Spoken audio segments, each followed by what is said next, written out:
لە دیوانی قایمەتی قەزای چەمچەماڵ وەکو کۆمسیۆنی فریاگوزاری و بژانەوەی چەمچەماڵ پێشوازیمان لە جەنابی مامۆستا عەبدوستار و برانی تر لە کۆمەڵی دادگەری کوردستان کرد کە بە سوپاسەوە ئەمڕۆ تەشریفیان هێنابوو بۆ سەردانی چەمچەماڵ و بە سەرکردنەوەی بارودۆخەکە لە چەمچەماڵ و سەردانی ئێمەشیان کرد وەکو کۆمسیۆن. سوپاسی بەڕێزیانەکەین کە هەم پاڵپشتن، هاوپشتن، هاوکارن بۆ سەرخستنی ئەو پلانێکە کۆمسیۆنەکە هەیەی تاوەکو خزمەتی خەڵکی چەمچەماڵ بکاوە لە خۆناغی فریاگوزاری دەرچین و بەڕێزیشان کۆمەڵێک ئیرشاد و نەسایحی زۆر باشی پێشکەشی بە ئێمە کرد بە دڵنیاییەوە ئێمە بە ئیرشاد و نەسایحەکانی بەڕێزیان کارەکەین و واکەین ئینشاءڵڵا کارەکانمان باشتر بێ تاوەکو وەکو پێشتر وتومانە ئەوەڵەن خوای گەورەمان لێ ڕازی بێ و پاشان خەڵکی چەمچەماڵی ئازیز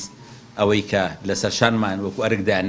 تاکید لەوە بکەم کە جەنابی مامۆستا جگەلەوەی لەگەڵ دەستی خۆیانە هاوکاریان هێنا سوپاسیان دەکەین کە پێشکەشی تیمەکانیان کردووە لە مەرحەلەی پێشوشدا لە چەند ڕۆژی پێشوە برادرانی بەخشین درێغیان نەکرد لەوەی کە لە بەردەستیان نابی بەخشن و هانی دەوڵەمەند و خوا پێداوەکانیشان ناکە نزیکن لە کۆمەڵی دادگاریەوە کە بەخشینیان ببێ و ئەم کەمپینە بۆیە پێم وایە بەخشینەکانی کۆمەڵی دادگەری تەنها ئەوەن یەکەم ڕۆهێناویانە زۆر زیاتر و زۆر سپاسیان.